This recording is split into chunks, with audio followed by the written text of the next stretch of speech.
नमस्कार। आज हम एक बहुत ही अहम अंतर्राष्ट्रीय घटना पर बात करने वाले हैं।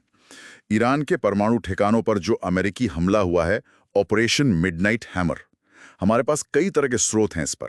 CBS, AP, Reuters, wall street journal जैसी न्यूज़ एजेंसियां, विकिपीडिया है और हाँ, institute for the study of war जैसे थिंक टैंक के विश्लेषण भी।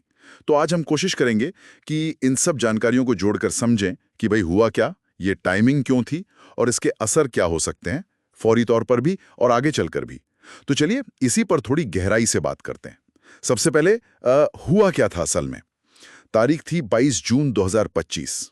अमेरिका ने ईरान की 3 खास परमाणु ठिकानों फोर्डो, नतांज और इस्फहान इन पर एक साथ हमला किया और इसमें B-2 स्पिरिट बॉम्बर इस्तेमाल हुए। ये वो स्टेल्थ वाले जहाज हैं। हाँ, जो रडार से बच निकलते हैं। बिल्कुल। और साथ में GBU-57 बंकर बस्टर बम गिराए गए। जो जमीन के नीचे बने बंकरों को तबाश करने के लिए होते हैं। हाँ, और पनडुब्बियों से टॉमहॉक मिसाइलें भी दागी गई थी। बिल्कुल। और इसके फौरन बाद अमेरिकी राष्ट्रपति ट्रंप का बयान आया। उन्होंने इसे शानदार सैन्य सफलता कहा। दावा किया कि ठिकाने पूरी तरह से नष्ट हो गए हैं। रक्षा अधिकारियों ने भी कहा कि नुकसान गंभीर से बहुत गंभीर है। लेकिन हाँ, यहाँ ये ध्यान रखना जरूरी है, जैसे institute for the study of war के विश्लेषण में कहा गया है, कि क्या ये वाकई पूरी तबाही थी या फिर ईरान ने पहले ही अपना कीमती सामान और जानकारी कहीं और शिफ्ट कर दी थी। ये एक सवाल है। अच्छा, ये बात सोचने वाली है। पर एक और सवाल जो मेरे मन में आ रहा है वो है टाइमिंग का। ये हमला ठीक इजराइल के हमलों के बाद ही क्यों हुआ? इजराइल 13 जून से ईरान पर हमले कर रहा था। क्या ये कोई मिलीजुली कार्रवाई थी? देखिए, लगता तो कुछ ऐसा ही है, पर इसमें सबसे अहम बात यह है कि इस इजराइल ईरान संघर्ष में ये अमेरिका का पहला सीधा मतलब आक्रामक हस्तक्षेप था।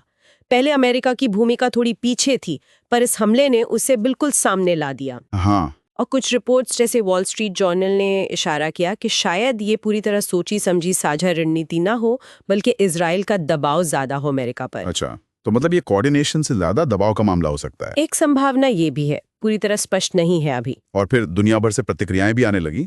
जाहिर है ईरान ने कड़ी निंदा की, कहा कि यह गैर कानूनी हमला है, नुकसान सिर्फ सतही है और गंभीर बदले की चेतावनी दी।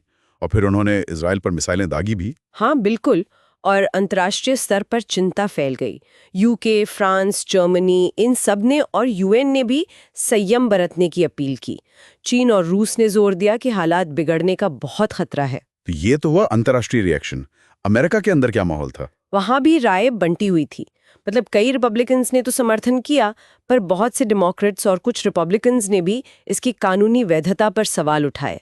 खासकर ये कि कांग्रेस की मंजूरी के बिना इतना बड़ा कदम कैसे उठाया गया। तो ये जो नुकसान के दावों, जवाबी दावों का सिलसिला है, इसमें कुछ साफ पता चला है? असल में नुकसान हुआ कितना है? यही सबसे बड़ा सवाल है इस वक्त। बिल्कुल साफ नहीं है। जैसा मैंने पहले कहा, विश्लेषकों को शक है कि ईरान ने शायद हमले से पहले ही अपना अहम सामान, जैसे समृद्ध यूरेनियम या तकनीकी जानकारी, हटा ली हो। और वो जो अंतर्राष्ट्रीय परमाणु ऊर्जा एजेंसी है, IAEA, हाँ, आईएए, उनको भी अभी तक इन ठिकानों तक पूरी पहुंच नहीं मिली है। तो कोई स्वतंत्र इंडिपेंडेंट आकलन अभी तक नहीं हो पाया है। तो फिर आगे क्या हो सकता है? ईरान ने बदला लेने की बात कही है, इसका क्या मतलब समझें? देखिए, धमकियों में कई बातें शामिल हैं, जैसे क्षेत्र में अमरीकी सैन्य ठिकानों पर हमला, या फिर हॉर्मुज़ जल डमरू मध्य, जो बहुत अहम रास्ता है तेल के लिए, वहां से गुजरने वाले जहाजों को निशाना बनाना, या फिर कोई और जरूरी अमरीकी संपत्ति। और अमेरिका का क्या जवाब है इस पर? अमेरिका ने दुनिया भर में अपनी संपत्तियों, दूतावासों वगैरह के लिए सुरक्षा अलर्ट बढ़ा दिया है।